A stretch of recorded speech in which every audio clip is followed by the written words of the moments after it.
On this episode of This is Game Boy, beating this game will make your chest glow like that of Fabio.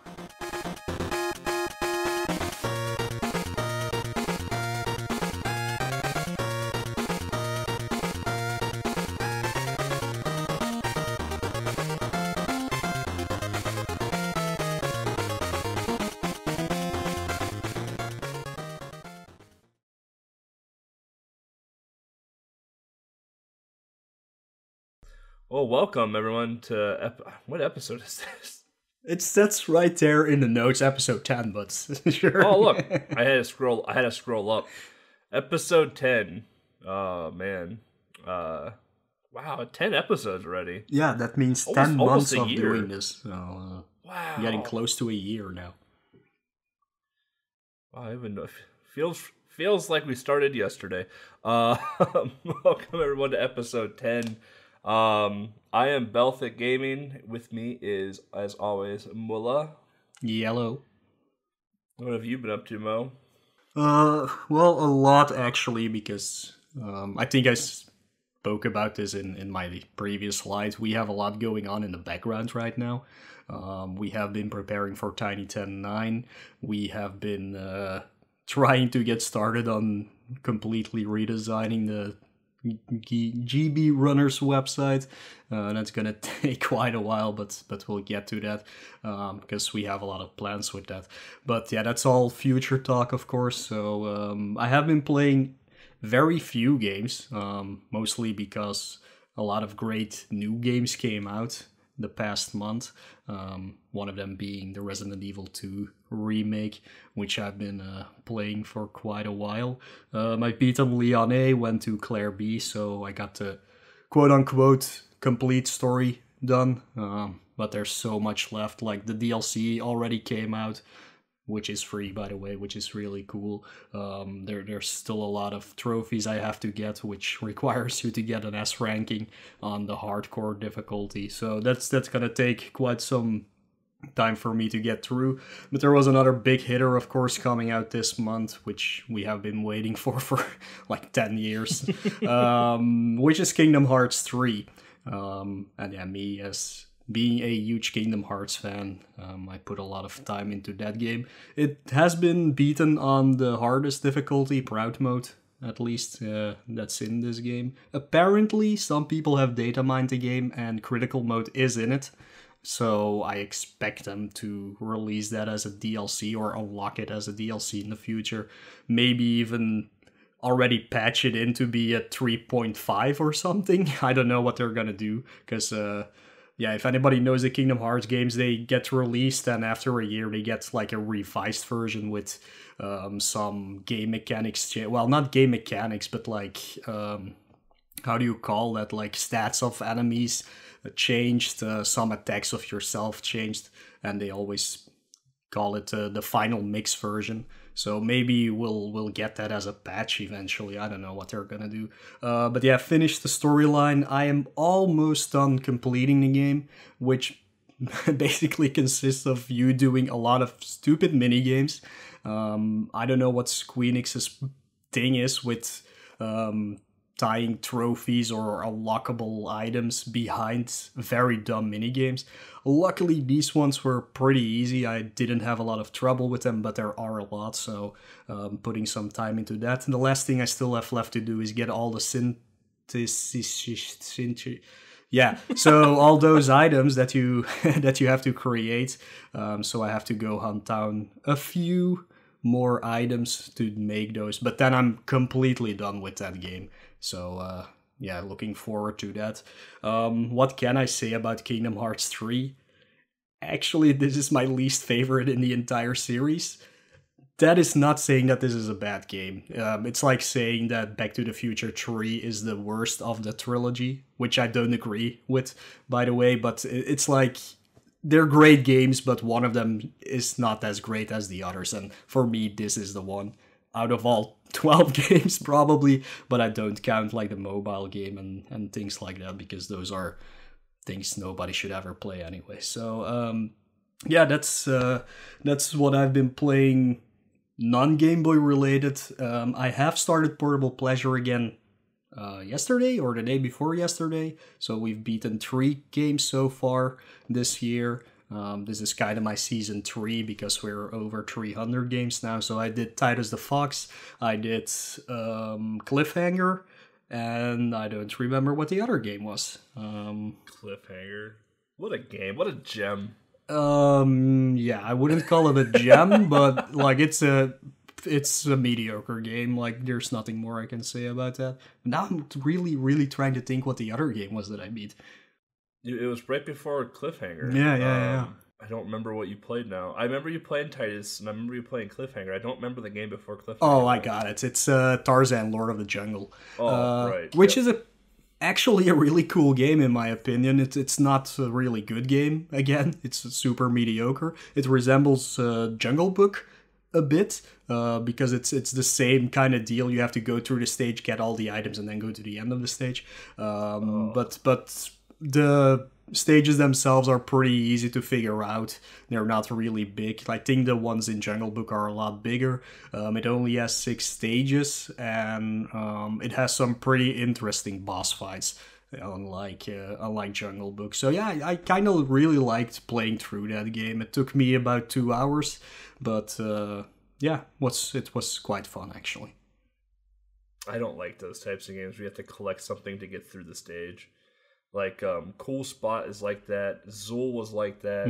We had to collect, like, X amount, like, a certain percentage of items to progress. And then you had to find the exit. And you had, like, and you were timed. Like, it's just, not a fan of those games at all. Yeah, maybe you'll like Tarzan, because it's very simple in that regard. Like, it takes you maybe 20 minutes the first time you play it to figure out, oh, there is everything.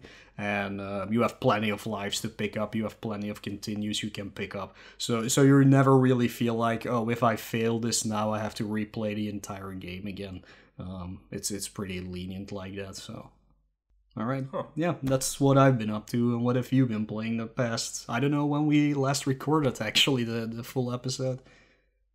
Last month sometime. Yeah.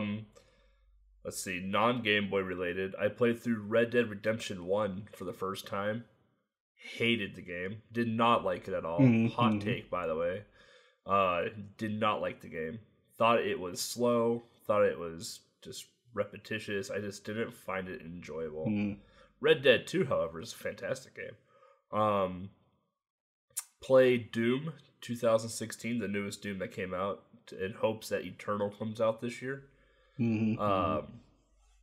Again, not that good of a Doom game. Like, I'd rather play Doom on the SNES or something. So I don't know. Wow. I don't know what it is. Like I feel like a lot of, for me, I think a lot of a lot of the old series that came out in the 80s and 90s that we grew up with. Yeah. As they keep progressing through like 2015, 2016, and on into like the newer consoles, the more and more I start to not like them. Yeah. Because I feel like they steer away from the actual main core of the actual series, and they just cater to what people actually want. And it kind of ruins the experience for me a bit. Like, I played, like, I'll use Resident Evil for an example. Like, I was never a huge fan of Resident Evil growing up. I was more of a Silent Hill fan. But I played Resident Evil 7.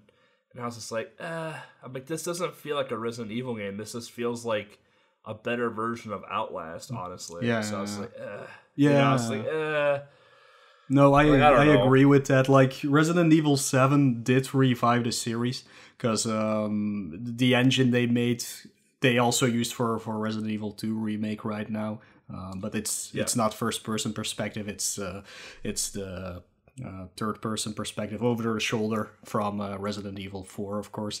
But yeah, Resident Evil 7, making it a first-person quote-unquote shooter, is just following from still the hype from PT, actually.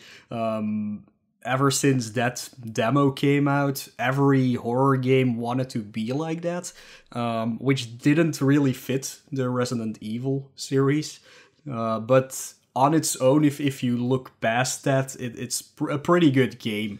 But it's not a bad game. Yeah, no. Just at the end, you see that it's turning into a Resident Evil game, because then all the pieces are starting to fit together. But it feels really like they just made a game, and then they were halfway through, they were like, wow, this could actually be something good we could use to revive Resident Evil, because we failed, at least for the audience, we failed when we made Resident Evil 6, so... yeah. Yeah. Even though I'm not a huge fan of Resident Evil games, like I still have played them. Like I like the horror genre a lot. I'm not invested enough in the Resident Evil story to enjoy it. I like the movies. Don't get me wrong. I like the first like 2 movies. Also unpopular opinion, but yeah, I like the first. Yeah, I like the first 2 movies as well. The third one I think is the weakest of the entire franchise. That's the one in the desert. I don't know what happened there. It felt like a really weird game where the entire world suddenly was infected, which is something that doesn't happen, by the way, in Resident Evil. It's always in a contained area. But yeah, it was weird. And they had that one Resident Evil movie, maybe it was 3, where it's like basically like The Matrix, but Resident Evil. But that was weird. I didn't like that one at all either. The second one is with Nemesis. That's the one in actual Raccoon City. That one I like because it's a really, really, really good action movie. It's not that good of a Resident Evil movie again, but yeah, I like Nemesis at least. He was cool. Yeah, 1 and 2 were good. I want to say like it was like Resident Evil 4 or 5, wherever it was, the movie, where there's like, it was like the Matrix kind of deal. Like, it was weird. I didn't like it at all. But I do, like, apparently they're making like one final Resident Evil movie, apparently, or just gonna re-jump the entire movie series. I don't know. They're gonna make a series on probably Netflix, I will assume, but it is by the same directors as the movies, so so it's like, yeah, this is probably gonna turn out to be really shitty again.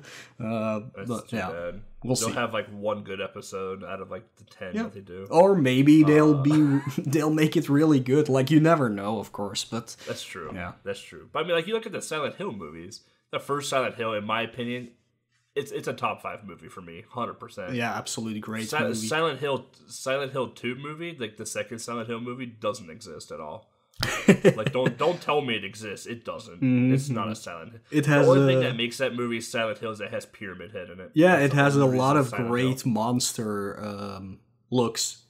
But besides that, it borrows from the story of Silent Hill 3, but it does it like a teenage drama horror slasher for some reason, while the first movie was just really well made. And I don't know. And Sean Bean dies again in it, so it's true, he does. Unbelievable. Like, Sean Bean, poor guy. Wow, thinking about it, there's 2 Game of Thrones actors in that movie, Sean Bean and Kit Harington. Yeah, I didn't watch that, so I have no idea who that second person is, but yeah. He's Jon Snow. Oh, okay, yeah. I know the name and I know how he looks, but I have no idea who or what he is. Like, Game of Thrones is nothing for me. Really? I thought you'd like that show. No, I am absolutely not a fan of like medieval fantasy things, which is kind of weird to say because I do love like the early Final Fantasy games, which is basically the same, but I do not like watching movies or series about it. Like Lord of the Rings, great movies for sure, but if we did not went to see them in school, which is also really weird that we did that. But if we did not do that, I would have never in my life seen those movies because I really do not care about the genre. But yet we're going to talk about Wizards and Warriors today. Which is also medieval fantasy. Correct. Outside of that, like, I have a huge backlog still that I need to play through for non-Game Boy variety games. But in terms of Game Boy, I've done 8 games this year already. That's better than me, yeah. The most recent is, let's see here. I think I'd have this up, professional podcaster. So we did, Prophecy Viking Child. That game was a game. Prehistoric Man was actually pretty fun, and Titus the Fox wasn't bad. Those 2 were made by the same company. Right. Yogi's Bear Gold Rush, that game is awful. Yeah, that's one I've beaten already as well. Yeah, that's not a good game. That's not even a mediocre game. That's just... No, it's just bad. Link's Awakening. Mm-hmm. Finally got around to playing that. I much prefer the DX version. Mm-hmm. Yeah, me too. Castlevania Legends. Hot take: did not like the game. Mm-hmm. Mm-hmm. Love the music. Honestly, the music and the sprite work were pretty good in it. But I still think Belmont's Revenge is the better Game Boy Castlevania. For sure. Yeah. Super Hunchback. Oh my god. I can't wait to request this game for you. Yeah, like, I don't know what it is. I know the title, but it always makes me think of the Hunchback of Notre Dame, but that's totally not it, right? That's Oh, it's not no, it at yeah, all. yeah. It's No. what a weird title for that game. Well, apparently in the 80s, there was an Atari or an arcade game. I don't remember the exact history, but there was one called Hunchback, which is a very similar game where it's a platformer. You just get from point A to point B, basically. But yeah, this game is something else. Like you'll have a chance where you spawn into the next screen and you just die immediately because something came off the screen and killed you. You have no idea. Like, you have no time to react or anything. It's a great game. It took me 6.5 hours to beat, and it's only 9 stages. Yeah, that sounds like fun. Yeah, my newest request for portable pleasure is the Adventures of Rocky and Bullwinkle and Friends and Knuckles.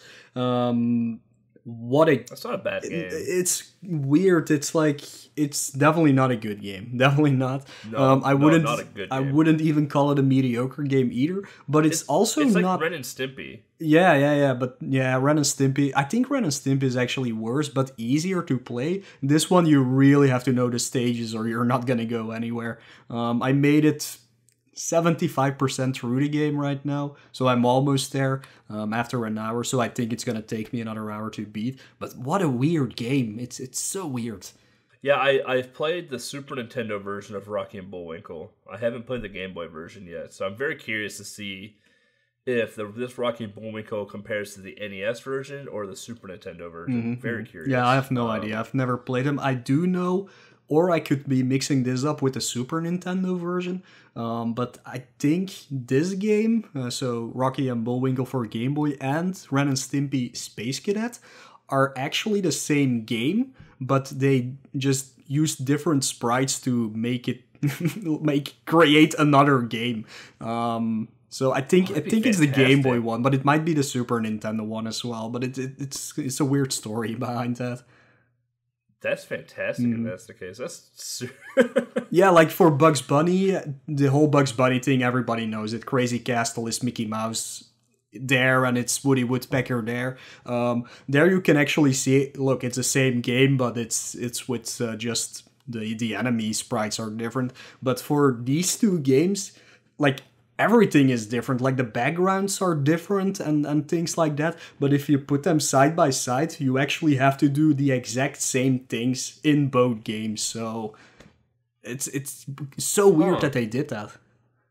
Could you imagine just submitting the you know how they do like those 2 games, 1 controller type deal at the GPs now? Yeah. Just do it with that game. Just Space Cadets and Rocky the Bullwinkle. 2 games, 1 controller. Yeah, might exactly be the same. I think the cutscenes in Rocky and Bullwinkle, they make it really feel like an episode of the series. So they're really long, the cutscenes, if you don't skip them. I don't think they do that with Space Cadet, though. So that might be different. Huh. That's interesting. I'm curious. I haven't played a Game Boy Ren and Stimpy yet either. I've played was it Fire Dog or whatever it is on Super Nintendo. That game is awful. Yeah, I haven't played a Game Boy Ren and Stimpy yet. And the most recent Game Boy game I beat was Operation C. Right. Not a bad game. I still prefer Alien Wars though for Game Boy. But not a bad game. No, I like Operation C better actually. Yeah, I can see that. I think my biggest issue with Operation C was that it felt like the weapon power-ups weren't really power-ups. Like I felt like you did more damage and you got through a stage faster with your base gun than you did with homing, fire, or spread. Right. Yeah, fire is the best weapon, but you have to use it correctly. It's a weird weapon for sure. Actually, I am lying. I do not like Operation C better. I like Probotector better. You would. I really do. I don't know. I like the robot sprite more than I don't know what the guys' names are in Contra. Frank and Melvin. I don't know. I don't remember. Yeah, I don't know my Contra lore very well. But yeah, I like the robot a lot. I don't know why. Yeah, I mean, outside of that, I got a few games accepted into a couple marathons. RGL's Retrothon, I got Fist of the North Star Game Boy. Yeah. If you thought Shaq Fu was a very, very deep fighting game, you'll love Fist of the North Star. Oh, man. I don't know how I'm going to commentate that run yet. I still have no idea, but I got Fist of the North Star in for Game Boy. And I got Titus the Fox hard category into Retrothon as well too. So kind of cool. Like I literally just learned Titus the Fox in a day and already got into a marathon. So that's kind of interesting. Yeah. And I submitted Shaq Fu Game Boy to is it like Fighty Fists Marathon in April, I think it was. So Fighty Fists. It's something like that. Yeah, it's a marathon only for fighting games. That's of all funny. platforms. Yeah. So I submitted Shaq Fu Game Boy because one of the organizers reached out to me. And then GDQ submissions opened today, the day that we're recording. Open today, so I need to get my submission videos ready for like Squidlet, Titus the Fox, and Shaq Fu for SGDQ. Yeah, getting Game Boy and GDQ is a thing. Getting Game Boy into GDQ is one thing. Getting an indie game from GB Jam into GDQ, it's gotta be another. Yeah. Well, I mean, it's on PC, so maybe they'll take it. Maybe, yeah. Oh, man. So, yeah, speaking of that old medieval fantasy stuff, that's a good segue into what we're going to be discussing today, I guess, on the podcast, huh? Yeah, we're doing... Actually, pretty much one of my favorite games on Game Boy, but... it's top 10 for me. But that doesn't mean we're going to talk about a great game on Game Boy. Oh, man. The game we're talking about is Wizards and Warriors Chapter X, Fortress of Fear. Yeah. It's a game. So when we come back, we'll give you some overview and the plot and everything else. So stay tuned. Listen to this banger from Dave Weiss.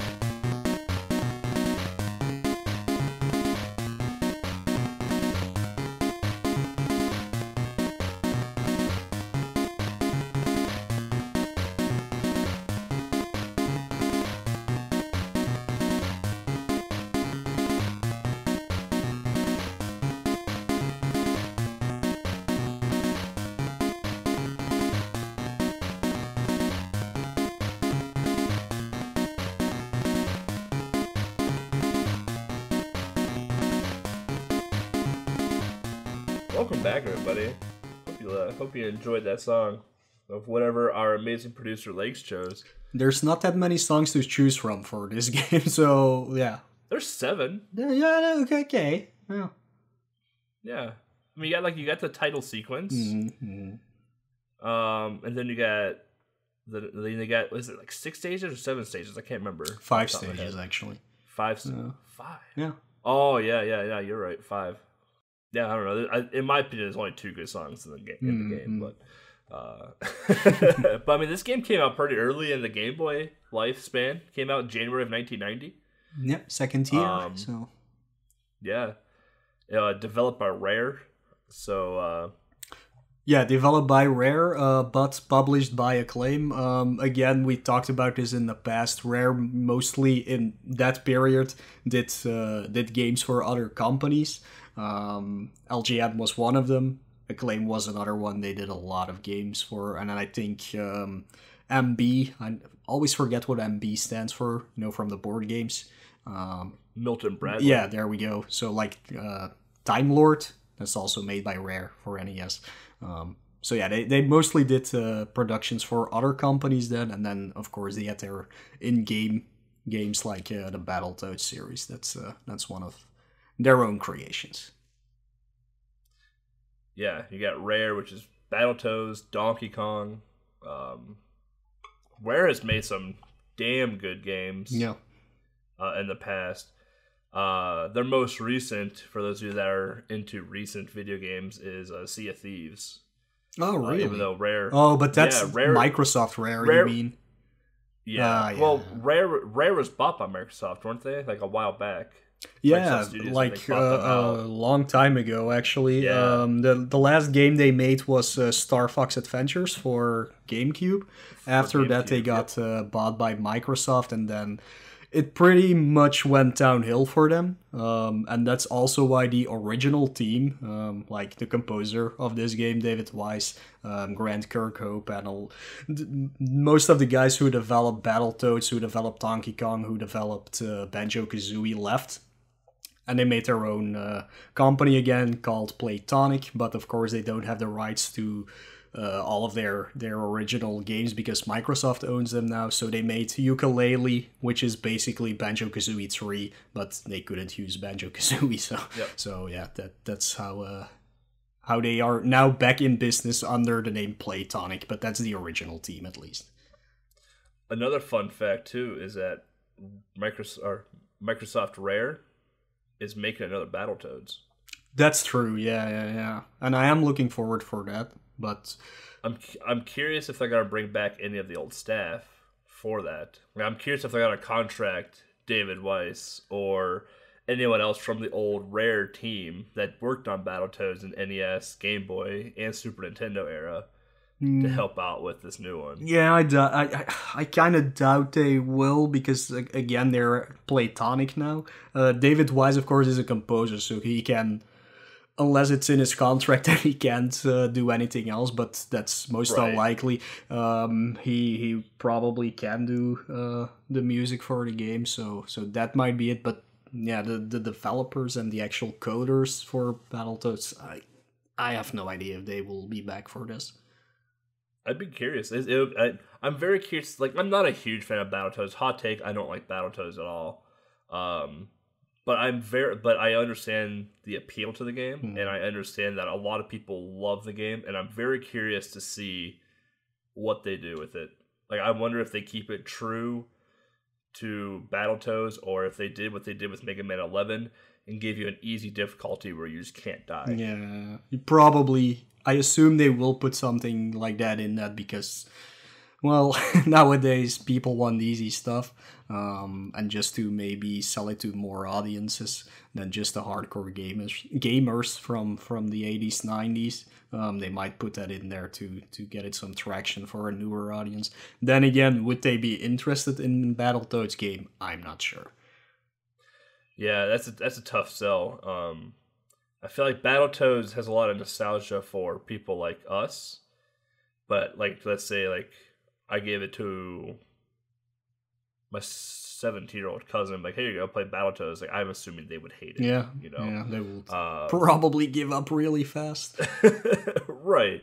So I'm curious to see what that market is for Battletoads. But yeah, it's interesting that Rare is kind of coming back. Like, you're starting to see the name, you're starting to see that golden R again in 2018, 2019. So it's pretty cool to see that again. And yeah, like Mo said, this was published by Acclaim. Acclaim has published such games like, was it NBA Jam, I think, Tony Hawk, Mortal Kombat, Mortal Kombat. Yep. They've done a lot of games of varying genres and quality. So it's always weird with Acclaim. Sometimes they really do it well, other times they don't. Wait, was Acclaim Mortal Kombat, or was that Midway, or was that both? Oh, that was Midway. No, it was Midway. Yeah, maybe I'm wrong there. No. Whatever. Yeah, it doesn't. Mortal Kombat Game Boy's bad anyway. So yeah. Shaggy's in the new Mortal Kombat, though. It's all that matters. And like we've said many, many times already, David Weiss is the composer for Wizards and Warriors X. Dave has done a lot of games. I have in my notes insert heart eye emoji because his soundtracks and music is so good. He captures atmosphere and 8-bit, 16-bit rhythm so well. But he's composed the Donkey Kong series, including Tropical Freeze. Yeah. Marble Madness, Amazing Spider-Man, Battletoads. Honestly, the list just goes on forever of how many amazing games that he's done sound for. Yeah, he does a lot of newer games as well. I can't think of one from the top of my head, but yeah, he's in a lot of games, and you immediately recognize just how good it is. That like he's just good with music for every type of game, so it's crazy. Yeah, like apparently, according to this, he's done Tengami, Snake Pass, Ukulele, obviously, Diddy Kong Racing DS, Viva Pinata, some of his newer stuff.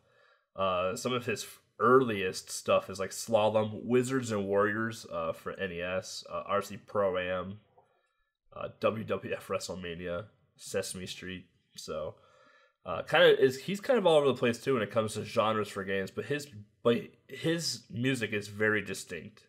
Like you'll know it's a David Weiss sound. Yeah, just like Grant Kirkhope actually. Like if you hear one track of that guy, you just okay, that was a weird sound. Thanks Windows 10. Yeah, so if you hear one of the tracks composed by one of these two people, you immediately know, oh, it's these guys. This is just gonna be great. Yeah. Like I'm very similar when I see Ocean or Sunsoft on a game. Like if I see like Ocean or Sunsoft is on the label or somewhere in the credits, I'm like, I know that at least the music is going to be good. The game might not be, but I know the music will be good. So yeah, especially with Ocean. Sunsoft has a lot of great games, but there are like a few stinkers here and there. But yeah, the music at least is good. Yeah. And there's apparently a plot to this game, which I never knew there was play in the game. Yeah. You're more better at describing plots than I am. So. It's probably in the manual, I guess. But it does give you some kind of hints while playing the game what has happened. But yeah, this is... Okay, this is hard to explain, but this game is of course called Wizards and Warriors X, which stands for 10 in Roman numbers. So this is the 10th chapter in the story of Wizards and Warriors. The thing is, however, that there are only 4 games. So there's Wizards and Warriors 1, 2, 3 for NES, and then there's this one for Game Boy. 3 wasn't developed even at this time, so they jumped from 2 to 10. But yeah, so this game takes actually place after Wizards and Warriors 2, Iron Sword. And yeah, this game has the Night Warrior Kuros again, like in all of the other games. One of the bravest warriors ever to wield the Iron Sword. And he was also the only person ever who was able to defeat the evil wizard Malkil, which was the final boss of Iron Sword. After Malkil's defeat in Iron Sword, he went into seclusion for more than 17 years, in which nobody heard from him during that time. After those 17 years, Princess Elaine, no idea who that is, she's just a princess there, I guess, she disappears without a trace, in which Kuros believes that Malkil has captured her and imprisoned her in a dreaded Fortress of Fear, located in the woods of Xanafer. Kuros then ventures into the Fortress of Fear to stop Malkil from furthering his evil plans. However, many people have gone inside the Fortress of Fear, but none of them survived. Which makes sense, because, oh boy, Fortress of Fear. It is definitely a Fortress of Fear for sure. Yeah, pressing left, you should be scared in the game. Like, you know you're in for a quality hard game when the first stage is just riddled with pits. And you're allowed to go left and or right at the very start of the game. Like, if you go left, there's a bunch of power-ups. However, getting to said power-ups, you have to do some extreme precise platforming to get like a 1-up, I think it is, which Yeah. are extremely important in this game. Because there's no continues, if I remember correctly. Like once you game over, you're done. You get to start the game all over again. Absolutely. And like if you ask me what the genre is for this, like it's a platformer. It's an action platformer, but it is a precision action platformer. The game is very unforgiving on jumps. Even if you hit the edge of a platform where it looks like you should have landed, you'll fall through the platform and die. It's one of those types of games. And at the same time, you also have enemies and other obstacles in these pits jumping between the platforms. So you have to understand timing and actions, and it's a nightmare, honestly. Like getting through, understanding the game and playing through it blind for like the first 20 minutes is a complete nightmare. Mm-hmm. Absolutely. Some of the cool things I thought with the game were, I liked the crouch animation a lot. Yeah, it's very funny. Yeah. The crab crouch walk. animation looks like the crouch animation looks like you get like squished by like a 1-ton weight, and then you can like crab walk across the ground. But the head sprite never changed his size, so you have this huge head on like this crushed body. It's pretty comical. And then the swinging animation, for me in a way, I don't know if it was because of how I was playing the game, but the input actually had a delay to it where to swing, like if I swung, it took like maybe half or a quarter of a second before the sword actually did anything else. Okay. Like I said, I don't know if it was the way I had my recording stuff set up or what, but it definitely posed more of a challenge for me than anything else. Mm-hmm. Okay. But the one of the biggest issues I had with the game is more so with the hitboxes than the actual difficulty of the level design itself. Yeah. I had it to where my hitbox expanded past my sword, and I could get hit while swinging my sword. Like I can be damaged while swinging my sword and not hurt the enemy. Mm-hmm. That was one of my biggest issues with this game. Yeah. Yeah, I mean, otherwise, like honestly, like the game isn't awful. Like I said, your hitbox is gigantic. There's no continues in the game, so you'd really just duck up these lives. And throughout the stage, you collect keys to open up chests, just like a Wizards and Warriors game on the NES. I believe this kind of mimics Wizards and Warriors 1 from what you and I talked about, Mo. Yeah. And like in the said chest, you can get gems. You can get various items like invincibility potions, boots, and it's really about it. And the biggest thing you want are the boots, because the boots help you jump higher. However, with the boots, if you die, you lose the boots, and you're kind of screwed. Especially, I believe it's in stage 2. Towards the end of stage 2, you have to do this giant jump over a chasm. And if you died beforehand, you can't go back and get the boots because the chest is open and have already been looted. So you're kind of stuck in stage 2 unless you know where there's a second key and chest with boots to make that jump. But that would have to have you backtrack through the entire stage again, where enemies do respawn. So it's very important to get through stages without dying or taking too much damage. The game is very much you have to play a stage multiple times to understand where things are and how to approach certain obstacles and cautions in the game.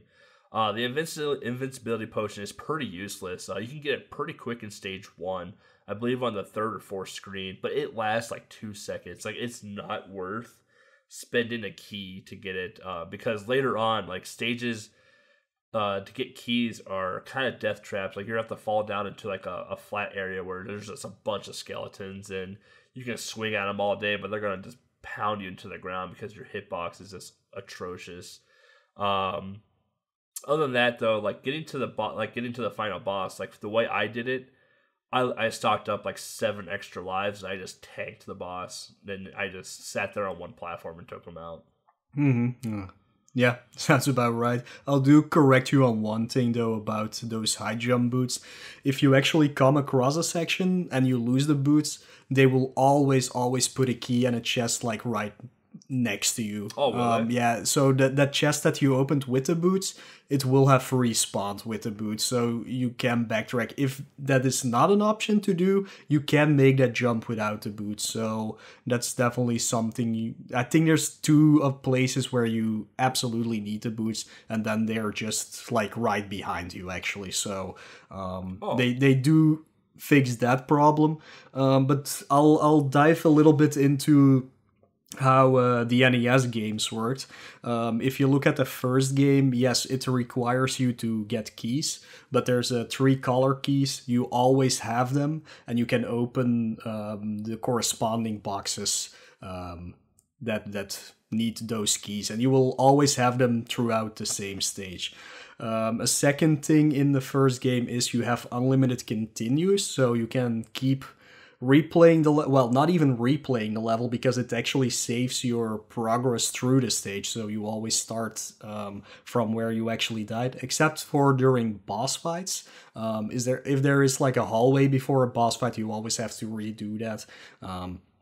But yeah, that's the only unforgiven thing about the first Wizards and Warriors game.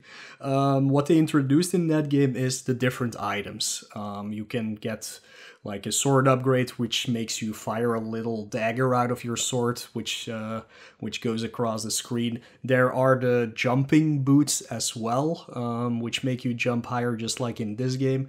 And the second thing that they do is that you can fall from higher distances without actually getting hurt, because that is also a thing that happens in this game. If you fall from too high, you will see that your sprite starts doing a falling animation, like he's being knocked down on the ground, and you will take damage if you fall.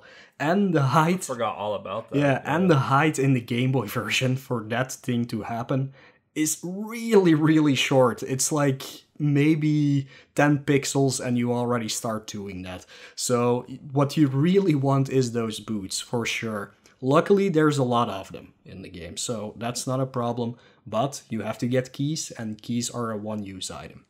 Can also only have 9 keys, but you will never reach that, so don't worry about that. You'll never max out on keys. Never. The gems in the NES version, in the first game, are actually used to exit the stage. You need a certain amount of them to exit the stage. In this game, they're used as a credit thing to gain extra life, so if you got 10 of them, you get an extra life. The good thing is there's a lot of gems, so you can, during the first levels at least, get a lot of extra lives. The problem is you can never get more than 9 lives, which makes all the gems pretty much useless after stage 3, where you should have 9 lives unless you died a bunch of times, which will happen. Don't worry about that. But yeah, if you get any extra lives after that, they're just wasted, which is a shame because this is a really hard game. You could actually use them. Another thing to remember, you take a lot of damage in this game just by the fact that you have 0, that's right, 0 invincibility frames. If an enemy goes through you, you're pretty much dead. So you have to really, really take care of that. Luckily, there is an item in the game that reduces damage by half, which is called a Shield of Protection, which you find in the very first stage. Sadly, if you lose a life, it's gone. And that's the only Shield of Protection in the entire game. So yeah, that's a big problem. Like, I've played this game a lot of times. I replayed it actually for the podcast again. I can make it to stage 4 without dying if I'm lucky, so that's pretty good. But stage 4 and 5 are relentless, so you're gonna lose that Shield of Protection very soon. Yeah. What else is in this game for power-ups? There's a lot of secrets. Yeah. In this game, like, a lot of times, like, if you guys remember, like, Super Mario Brothers 1 for NES, right? You can jump on top of the screen and run across the ceiling, and then jump over a wall, and you have like the warp pipes. Oh, that's all fine and good. It's all super fun. This game rewards you for doing something very similar. Mm-hmm. So, in between like screens in the first stage, you have to ride up these elevators. And you can jump over the walls where these elevators are, and you'll actually go into a screen where there are gems there is a 1-up. It looks like a voodoo doll, if I remember right. It's a little Kuros statuette, actually. Yeah, from the front, like a little knight. Yeah, it's a doll looking type deal. Yeah, and you grab one of them. That's one of your 1-ups, and you can just jump back over and just progress to the stage. Like there's a lot of that throughout this game. Yeah. And it also rewards you because I can vividly remember, like in stage 2 or 3, I believe it is, you can jump on top of a wall and walk across it to avoid this just gauntlet of hallway nonsense with spiders and everything else too. So like if it's like, oh, are you going to be adventurous and try and jump up here? And it says, yeah, go ahead. You know what? And if you can get up there, here's your reward. You don't have to go through this gauntlet, or here's some 1-ups, or here's some credits, here's whatever else. I will say that's one cool thing I do like about this game. I like when games do that. It's like, okay, you want to go out of bounds, here's your reward for doing so. Yeah. But yeah, like I was saying, the first NES game, very easy, to be honest, just because it's so forgiving with dying. Like, you will never lose your items when you die, or even game over. So you always feel like as strong as you can be at the point where you should be. Whereas in this game, once you lose a life, you just lose all your upgrades, basically, and your normal self again. If you look at the second game, Iron Sword, they ramped up the difficulty for that game. There's only 3 continues. There's enemies flying towards you from everywhere. All the bosses have very hard patterns to get used to. It's a very hard game compared to the first one. And for some reason, they thought it would be a really good idea for the first Game Boy game, the third in their series, or what they say the 10th, to make it even more ridiculously hard. So I don't know where that came from, but yeah, they did it anyways. And what they did is, like a lot of Game Boy ports this is not a port, of course, this is its own game. The sprites are huge. Like, they resemble the NES graphics, which is cool because it gives it this distinct look. It really ties into the other games, and it's really well done. But you have so little room to maneuver your guy to just get past the enemies, which makes the game so hard. Luckily, the boss fights in this game are even easier than in the first NES game, except for the last guy if you don't know his pattern, but if you have enough lives, that's really not an issue because you can just get through him. But having enough lives to get there is basically the problem. But all bosses in this game have this one spot you can stand in where you pretty much for 75% of the time cannot get hit, or you just have to jump one time or duck one time and they can't hit you. So that's at least the one forgiving thing in this game. My favorite boss in the game was the skull boss, where after you've defeated the skull and it opens its mouth, you have to jump into its mouth. Yeah. Yeah, that's a thing that a lot of people get stuck on because it's a very distinct pattern you have to follow, but it's actually a really easy pattern. He closes his mouth, immediately opens it up again, closes it again, waits for like a second, then opens it again, and then waits, and that's the time you have to jump. But if you jump at any other time than that, you just fall into the pit and, well, bye lives. Yeah. Oh man, I think I was watching. Oh, who was I watching? Maybe it was John or it was you.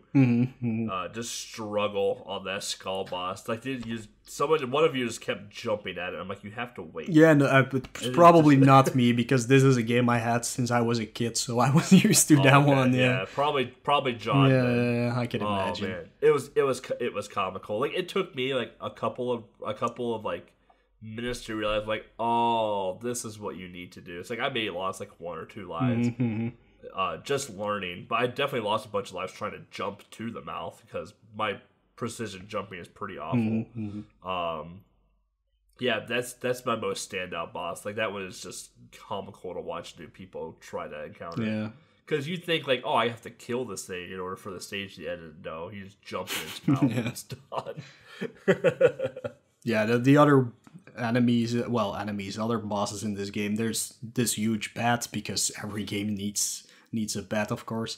The second boss is that skull, which isn't really a boss, but yeah, it's just jump into its mouth. Yeah. The third boss is actually the skull head. That's the big skull head that you have to fight. Yep. The fourth boss is, I think, supposed to be a griffin, but it looks like some overgrown bird. Could be a hawk or something. And then you have to, of course, fight Malcolm himself. I almost said Malcolm, but I don't know. Malcolm in the middle. Yeah. You have to fight that guy. What's his name again? I don't remember. Oh, come on. He doesn't get older, right? Is it that? It's in the notes. Yeah, no, that's not in the notes. I just I don't remember. Thought of that. He's that guy that doesn't age, I believe. It's like Will Smith. Well, that's different. This guy really doesn't age. But yeah, whatever. Yeah, I can't remember his name, but yeah. The cover art though is kind of fun for this. It's if I had to describe it, it's a like late 80s, early 90s realistic comic drawing of Fabio stabbing an orc or some sort of like serpent type demon. Yeah. It reminds me a lot of a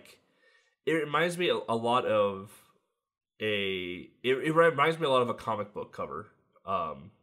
Like, oh my god, this cover looks sweet. You start reading through, and it's like a semi-realistic like drawings and traces and colorings of a medieval comic book. Like, I thought the art was quite good. Yeah, I like this cover a lot. For those people who were not alive yet in the 90s, Fabio was actually a model who was used for a lot of stuff, because he looks like a medieval warrior or like a Conan the Barbarian, but that was Schwarzenegger, of course. So for at least Iron Sword, the cover, you can actually see a real picture of Fabio dressed as Kuros. So yeah, he was used a lot for these kinds of things. So this is an actual drawing, though. This is not a photo of Fabio, but that's still the model they went with to actually create this drawing. It's a comic depiction of Fabio, if I had to put it in words. And yeah, that brings us to something very strange about the Wizards and Warriors games, actually. On all the covers, as far as I know, maybe not the third game, I'm not sure. You always see this not very armored guy on the cover, and you always play with literally a knight in full armor settings, which is really weird, but yeah, that's owned to this series. There was like a what's the word I'm looking for? There was like a competition between Hogan and Fabio, wasn't it, for covers for this thing? Well, it wasn't for this one. It was actually for Iron Sword. Was it for Iron Sword? Yeah, it was for Iron Sword. So they first wanted to actually go with Hulk Hogan as Kuros on the cover, but they eventually chose to go with chose with Fabio, which is definitely the better option. Made the right decision. Yeah. They definitely made the right decision. Like, I don't know if Hulk did Hulk have that mustache all his life? Maybe there was a time he didn't. Then it maybe would have made sense, but the late 80s, early 90s, man, Hulkamania ran wild. He had that mustache or that goatee or whatever. Yeah, I thought so, yeah. Yeah. God, could you imagine Hulk Hogan just like holding that greatsword just for a couple pictures? It would look so awkward. Yeah, well, we have it here because it's somebody made a fan thingy, I guess, of it, you can see it. So maybe we'll put that link in our description, maybe, so you can see it. But yeah, you can see it there with the American flag on his shoulder and his WWF bandana on. It's something. That's fantastic, actually. Oh, man. Yeah, it's great. So we have some trivia here. Why did Acclaim title this Chapter X? Yeah, so some people actually went to Acclaim and asked, so why is this called Chapter 10? Because this is the third game, and Chapter 10. Yeah, they just responded with, well, if we know what happens during chapters 3 through 9, we'll let you know.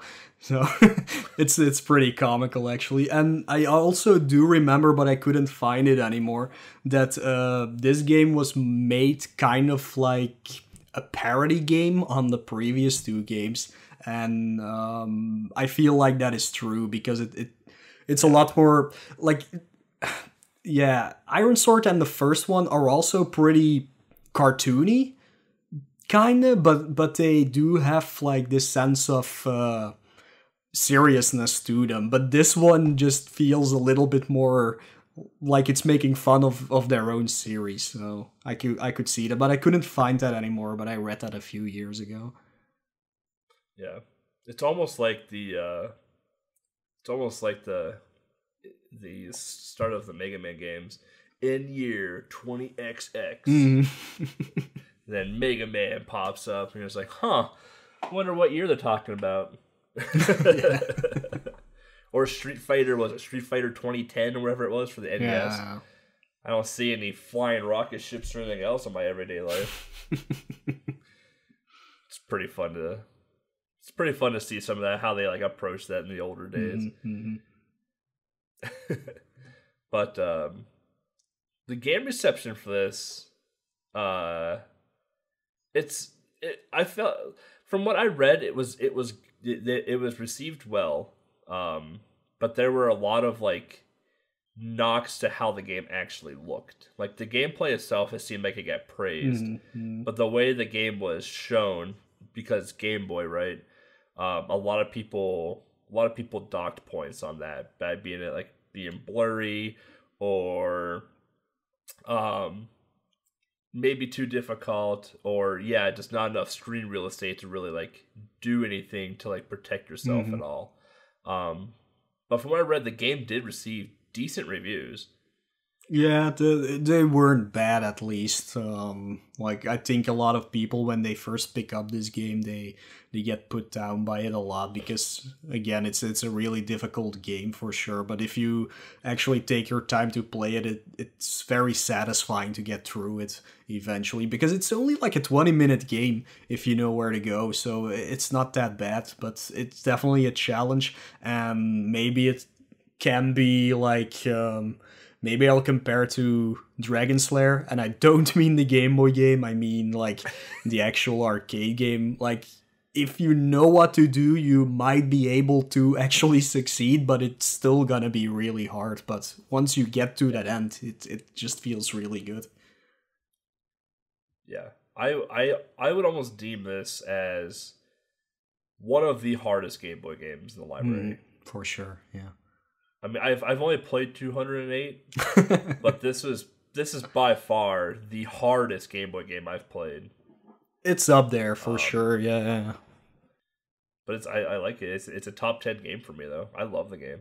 Yeah, like I said before, like I've had it since I was a kid, so I did have the practice to get through it, but I can definitely see someone going blind into this. It could take them at least 6 hours to get through it, because it's so hard, especially if you don't know what to do in the last stage, which is actually a maze that keeps on looping if you don't know the correct door to go through.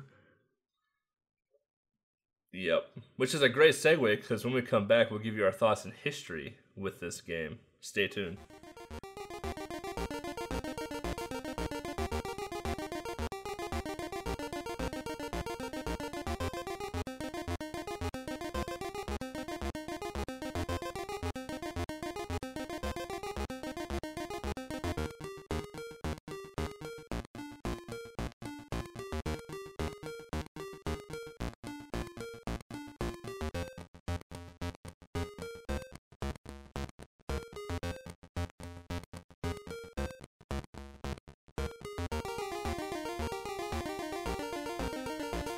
All right, welcome back, everybody. So yeah, Mo, you said you've had this since you were a kid.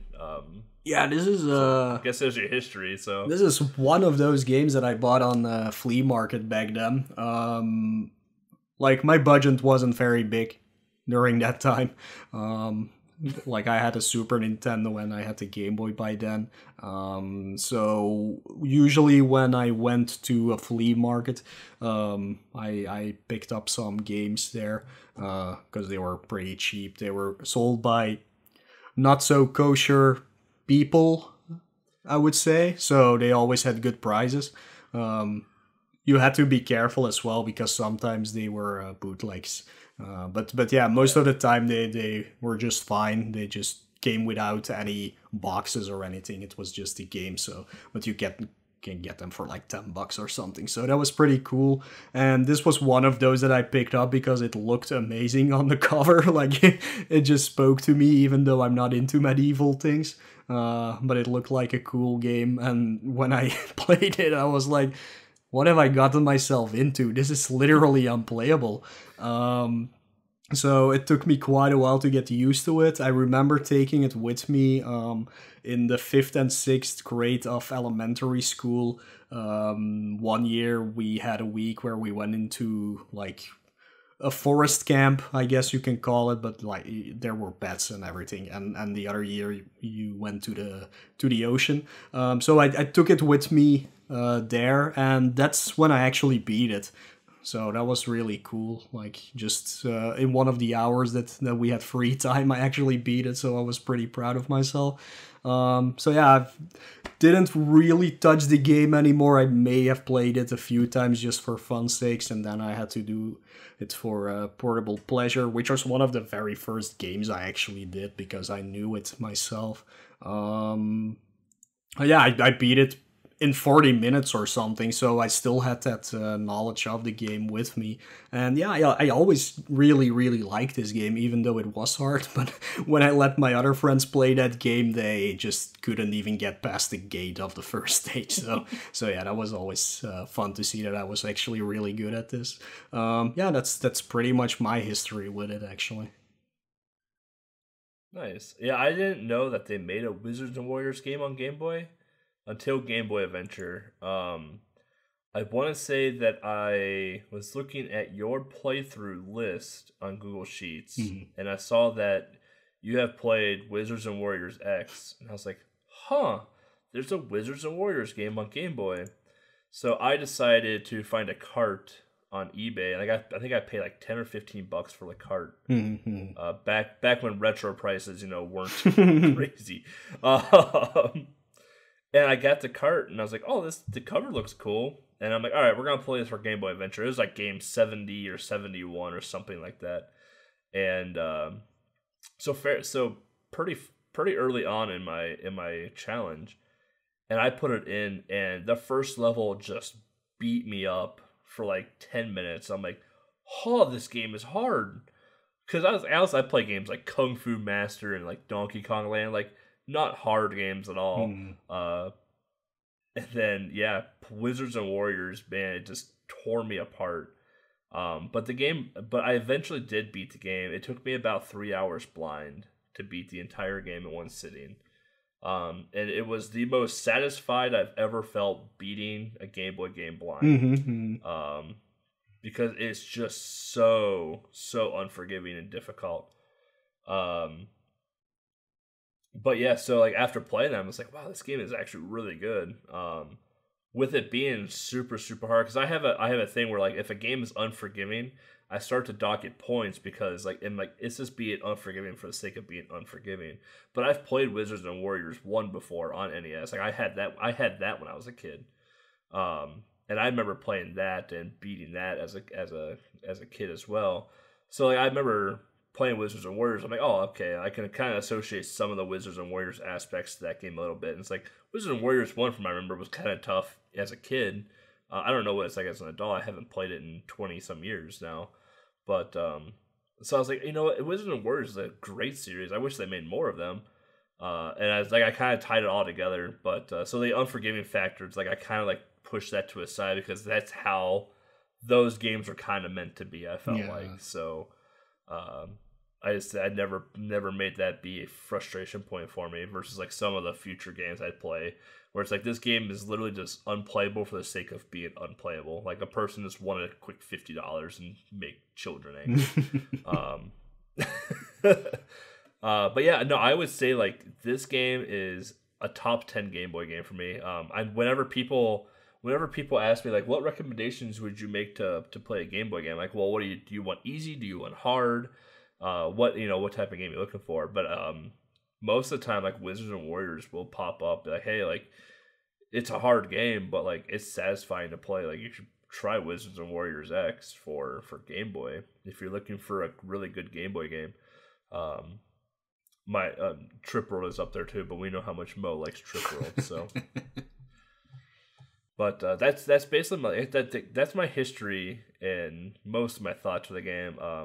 I outside of being a very hard game, I honestly don't have many issues with this. If you've played Wizards and Warriors on NES, expect that on the Game Boy. Like expect that same degree of difficulty and unfairness on the Game Boy. Like they didn't tone it down at all, which is what I respect a lot about the game. Yeah, absolutely. Like I don't know, I've only played the first on NES and the second one. I think I've beaten both of them.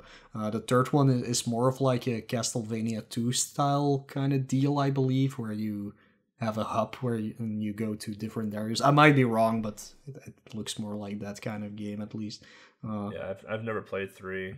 Yeah, I think I checked it out while I was while researching this podcast, and I played it for like 10 minutes, and I was like, I have actually no idea where to go in this game, so I put it aside. And for the first game, I soft locked it again, like always. In the NES version, you get an item called Boots of Levitation, and if you hold up, you float in the air. Which is something you can use to like do a double jump out of. But a way to easily defeat bosses in that game is by sticking to the left side and hovering upwards. And that is an area where bosses can't hit you, so you can just take them down without getting hit yourself. The only downside of it is that after each boss, a treasure spawns, which you have to pick up to end the stage. And for some reason, sometimes the game spawns that thing outside of the game screen, and then you're just stuck in there forever. You're stuck. You know? So that always happens to me because I always try to go for that cheating way of getting through that game, and it's always on the last. Well, not the last stage because there you can't do that, but the second to last stage every single time. So yeah, I didn't finish it. Yeah, indeed, that's the bad part of it. And it's really easy to avoid because that boss is a skeleton that starts as a really tiny one, but gets bigger every time you defeat him. And at the end, he splits into like 6 ghosts. So afterwards, you could just go to the right, kill the ghost, and you would be fine. But for some reason, I always be like, spam attack, and then I'm like, yeah, I did it again. Oh man! And then the very small speedrun focus that we have here. Mm-hmm. Last time I checked, there was not a leaderboard for this game. No, that's correct. But there is like a 20 or 25 minute time on YouTube for this game. Yeah, there's no actual speedruns of this, and I can actually see why, because I can also finish this game within 25 minutes for sure. The problem is I take my time with it because of the fact that you have literally no invincibility frame, so going fast through a stage is just not possible. So it would be nice if somebody in the future would actually sit down and be like, this is what you can do, but there's not gonna be much because most of the enemies you just cannot dodge unless you actually kill them because the screen is so small for you to move in, except for stage 2 where you can jump like on top of the walls and such. But there's a lot of places where you just bump your head into the wall, so you have to stick to where you are, take down the enemies, and you cannot just run past everything just to get to the end because you'll lose all your lives in just one screen. Yep. Yeah. Then you got like, what is it, stage 3 or 4, wherever it is, where you have like these crazy platforms you have to jump and then walk through certain doors. It's not stage 5. I want to say it's stage 4. Yeah, probably. Because like you're like on a castle, like you're like the outside of a castle. And you have to walk in and out of doors, and do some crazy platforming. And like one of the doors, you like as soon as you enter a door and go out to the other side, like you're greeted with like an enemy right away, and you have to like duck and stab. And it would be a lot of fun to see someone try and route this game. For sure. Like, it really would. Like, I don't know who would want to do it, sadly, but yeah, it would be very interesting just to see like how do you deal with, because most of the extra lives are hidden somewhere, which takes you out of the actual stages, like over those walls and things like that. So that makes you lose time, but you really also need them if you want to even try to damage boost, which damage boosting is just not an option in this game. It's I don't know.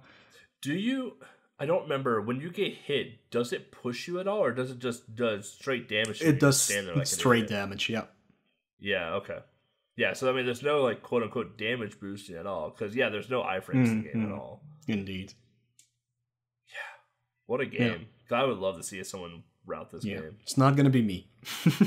It's not gonna be me either. I thought about it, and I'm like, no. Yeah, I was like, I think a few days ago. Right, because I was setting up a new leaderboard for one of the Tiny 10-9 games.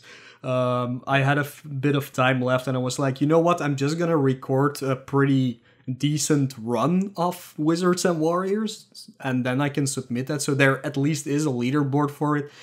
And I died in the first stage, and I was like, no, I'm just not. It's over for me. You'd have world record in that game forever. I think so, yeah. Until Atros came and like, oh, this game's easy. I doubt it, but yeah. If anybody can get a good run, a timed run of this game and make a leaderboard, at least that would be there. So maybe then people will see it and be like, maybe I should do this, and then they'll cry after 5 minutes, of course. But it definitely deserves a leaderboard.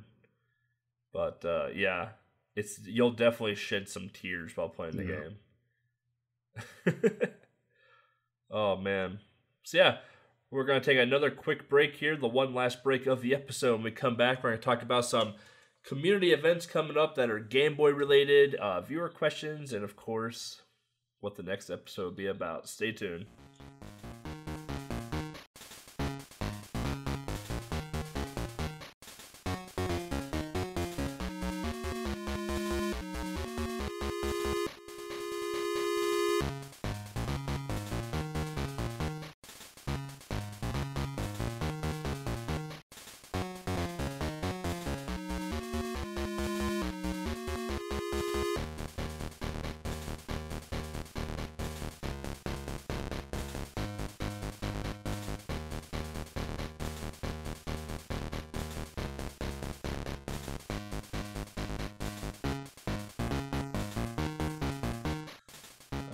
Welcome back, everybody. So we got some community events coming up here. Yeah, it's been a while. As of we had a little bit of a stale time there. It's because of the holidays and it's winter.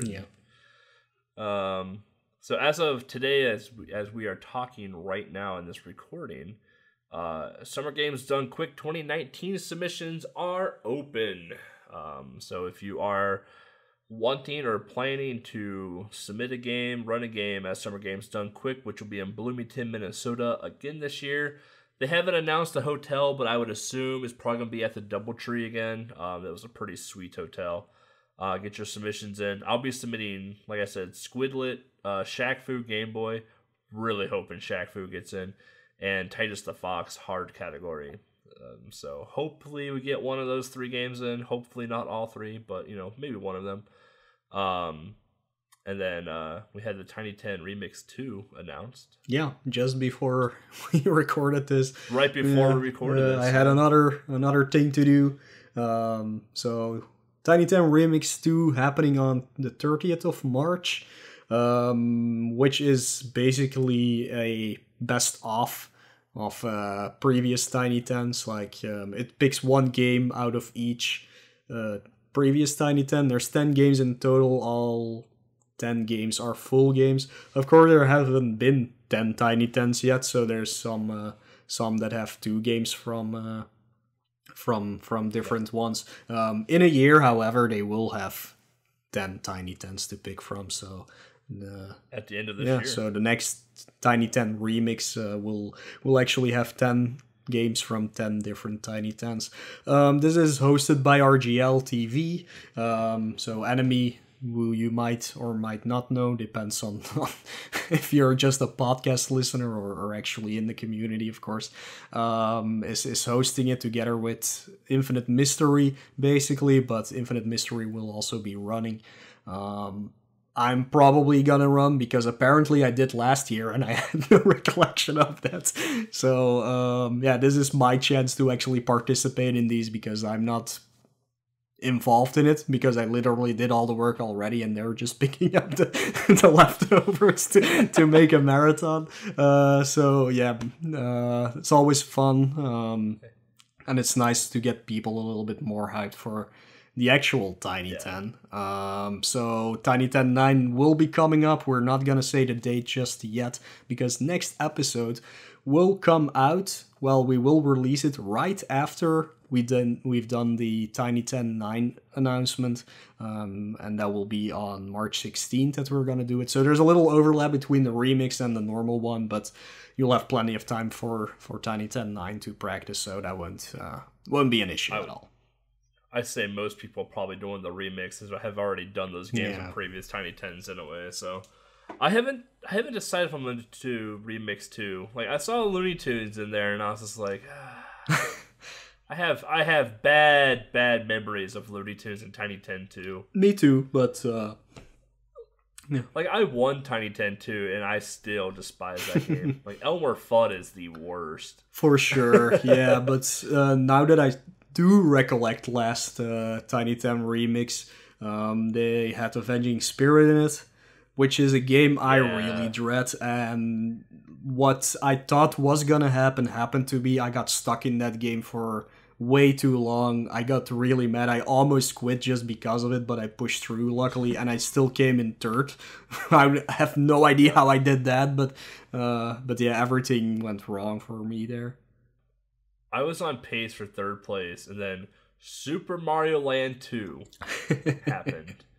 And we all know how much I like that game. Yeah. And Wario's Castle put me from 3rd place to 5th place.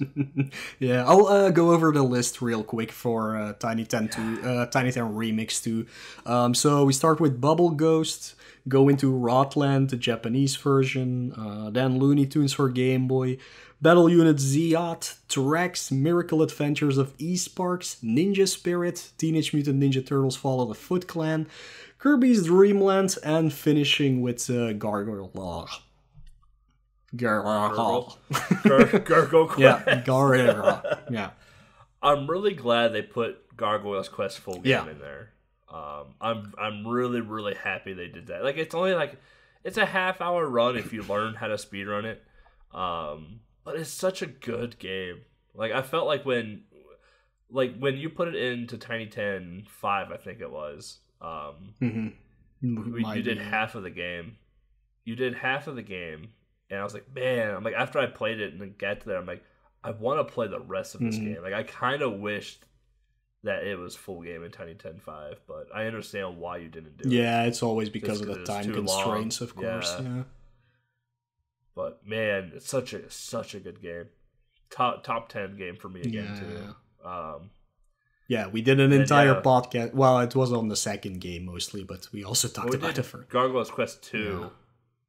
Yeah. We talked about the first just as well, so that's true. Basically. Yeah. It was a Gargoyle podcast episode, basically.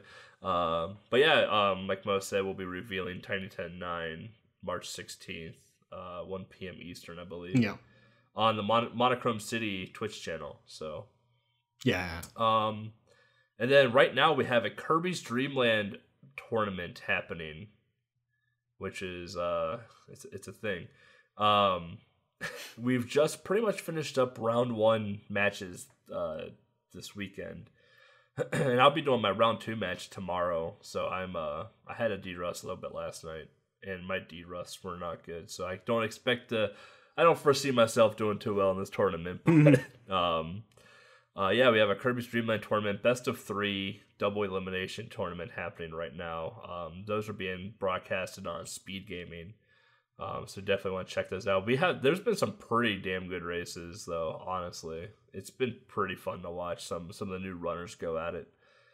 Outside of that, I can't think of anything else. Handheld Heroes will happen again. We don't have information about it yet, but it will happen. So, Dad Infinium, slash Infinity.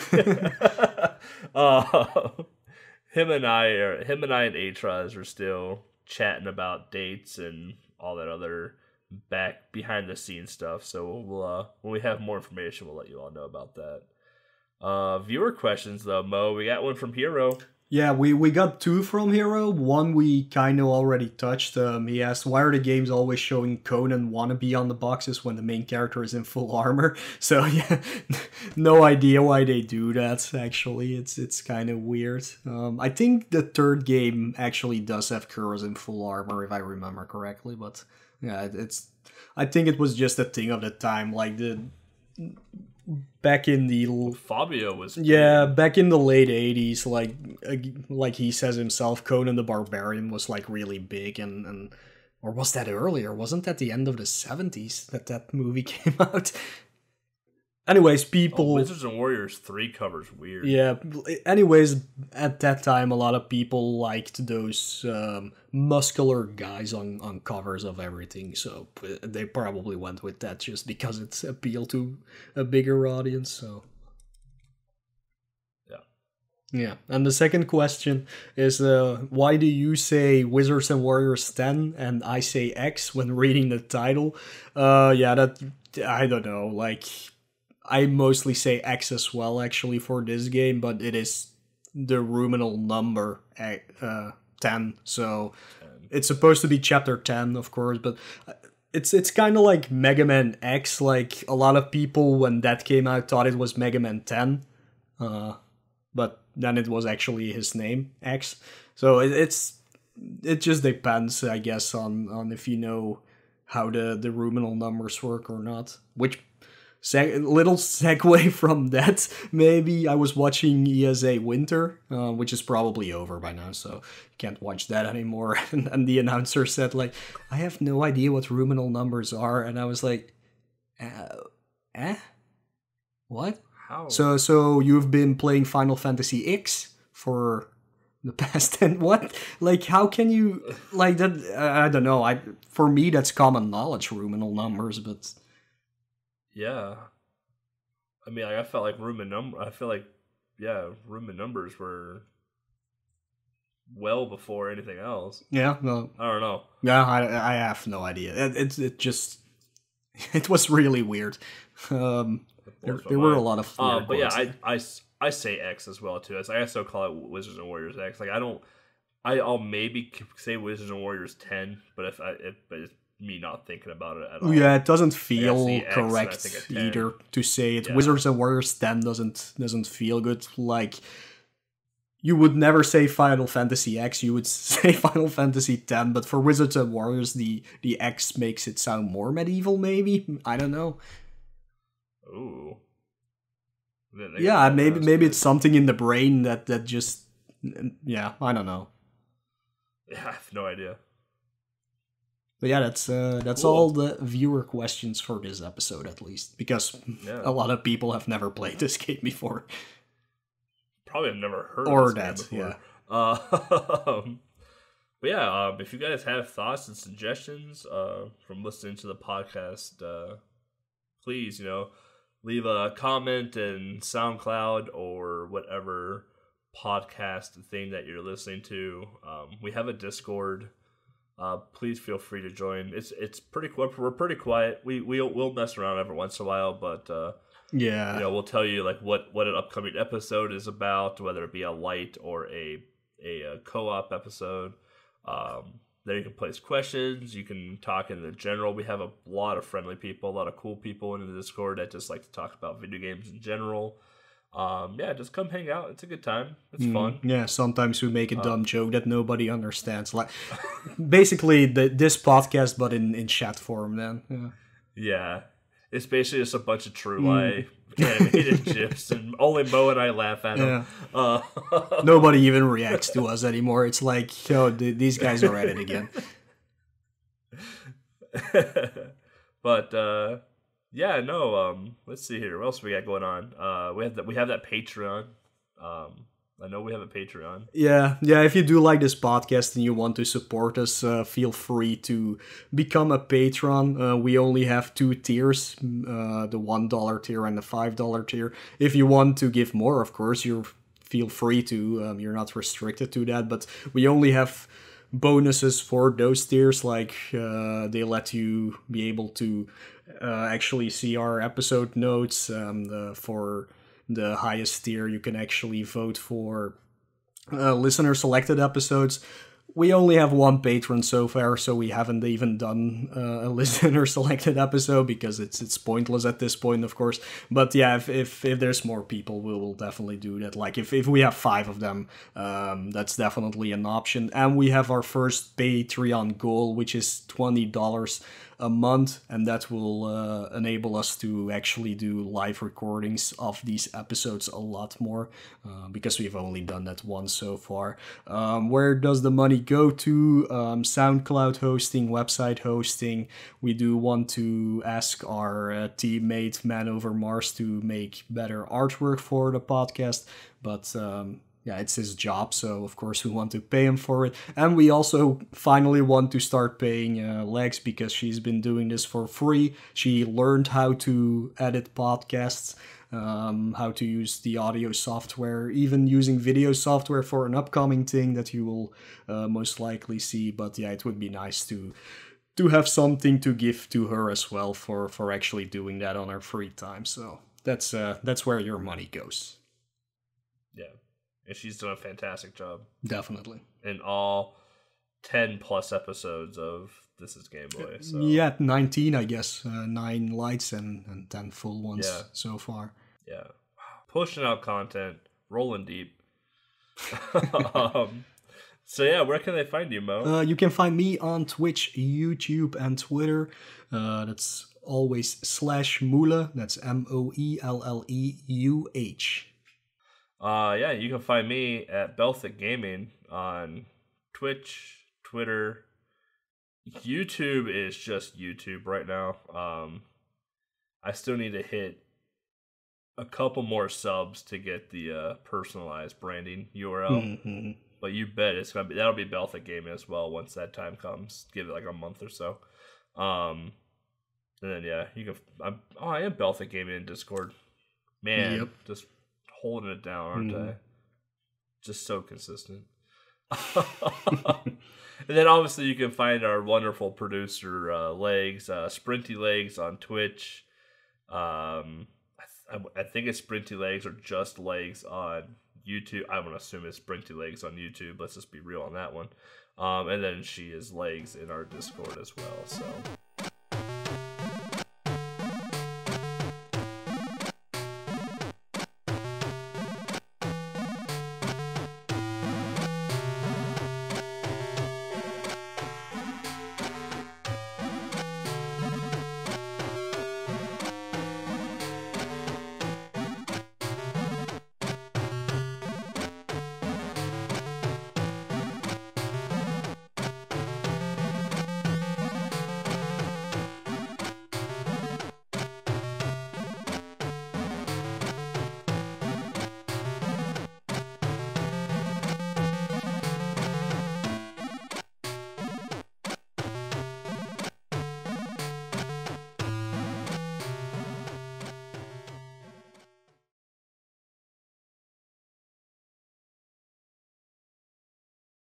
Beating this game will make your chest glow like that of Fabio.